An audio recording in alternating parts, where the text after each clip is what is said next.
is up, my friends? How are you doing today? I hope you're feeling and doing fantastic.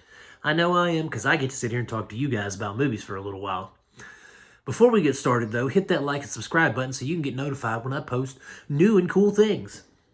Today, guys, we're talking about a movie just came out in theaters like a week ago, week and a half ago, somewhere in there, called In the Lost Lands. This is from 2025, and it's directed by one of my all-time favorite directors, Paul W.S. Anderson. Now, it's also based off a short story by George R.R. Martin of Game of Thrones fame, the author of those novels. So, when I see George R.R. Martin and Paul W.S. Anderson, I got excited. I said, oh man, that'd probably be pretty good, And then when I looked up the trailer, yeah, I was like, okay, it's got some okay looking CGI. I guess this will be good. And so, excuse me, guys. And so I went and saw it. And it was disappointing, to say the least.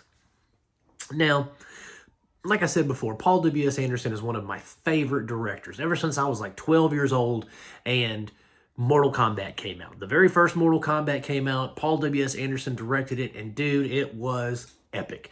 I loved it. Still love it to this day. Still watching. And then he did Resident Evil. He did Alien vs. Predator.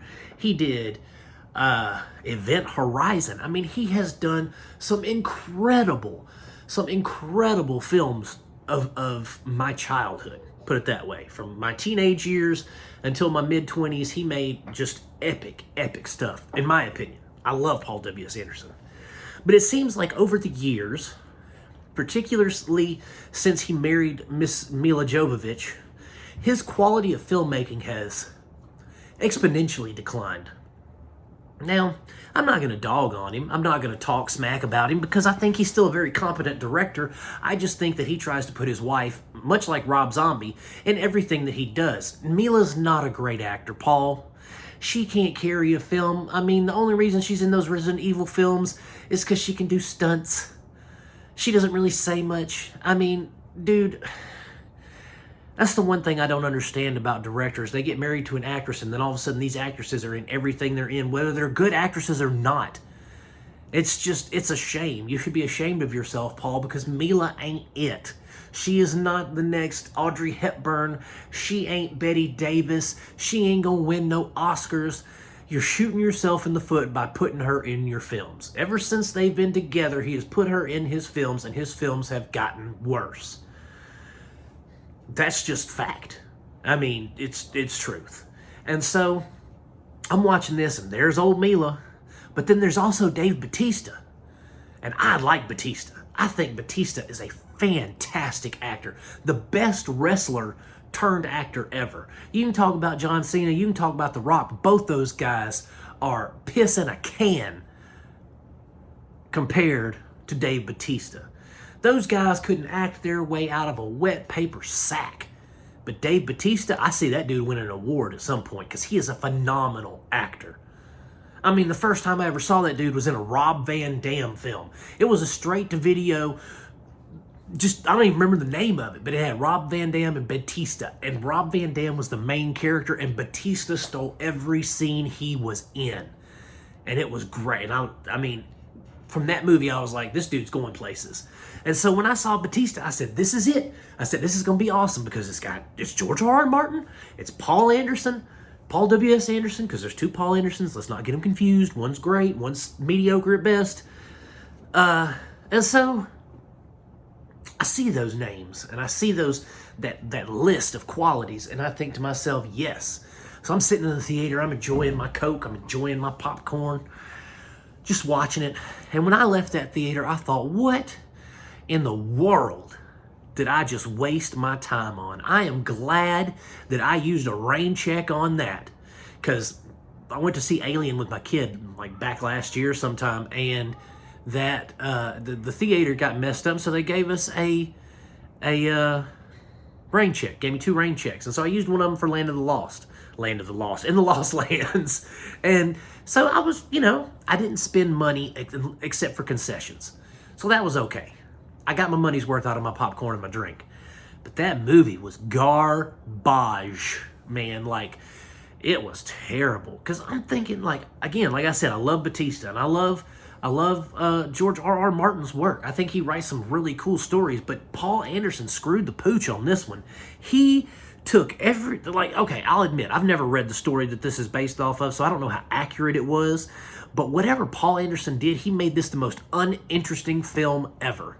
For it to have so much action, adventure, blood, guts, combat, fighting scenes, beautiful post-apocalyptic dystopian wasteland, cinematography. I mean, he had all this, and he just pissed it away. That's what he did. He took all these things that were so cool and made them completely uninteresting. There really was no character development. There was Gray, Alice, or whatever her name is. It was Mila Jovovich, and she was just Mila Jovovich. She was never changed her cadence, never showed any emotion really. She was just Mila. Dave, on the other hand, he tried. He did good with what he had to work with, but he wasn't as good as he could have been, because I don't think Paul really cared about directing Dave. I think he was more focused on his wife, which is ridiculous, as I said before. Dave Bautista, the plot of this film, and this is where things get kind of weird. Plot of this film is she's looking for somebody or something. I mean, really, guys, when I'm watching it was, I didn't understand anything. It wasn't easy to follow. It wasn't hard to follow, but it was so uninteresting that I just didn't care to follow the plot. I know that they went on something, and Batista winds up turning into something, and it's like she's hunting this thing. It's cool. It looks cool. It's got good story. I'd say good storytelling. It's got good special effects. It looks cool, but as far as the storytelling, trash. Acting, trash. Directing, garbage. I mean, guys, this was flatter than 4 flat tires on a Cadillac on the side of the interstate. I mean, this was ridiculous. I couldn't believe that this film got produced. Like, who put money up for this and thought, yeah, this is going to be awesome? And I'm really sad because, like I said, I like Paul Anderson, but his films have just gotten so mediocre the past few years. I mean, they really have. And it's just disappointing. I really wanted to like In the Lost Lands. I really, really did. But it's just underwhelming. It's not exciting. I mean, there's a few moments where you're like, yeah, that's cool. But other than that, it's not great. I wouldn't waste my time on it ever again, if I'm being honest. If you want to check it out, it's in the theater. Don't waste your money on it. Don't spend time. Don't spend energy. Just let it go into the ether. That's it for Lost Lands, guys. Thank you so much for hanging out with me. Hit that like and subscribe button on the way out. And as always, I'm going to keep making them as long as you keep watching them. Peace out, my friends. God bless you, and I'll see you soon.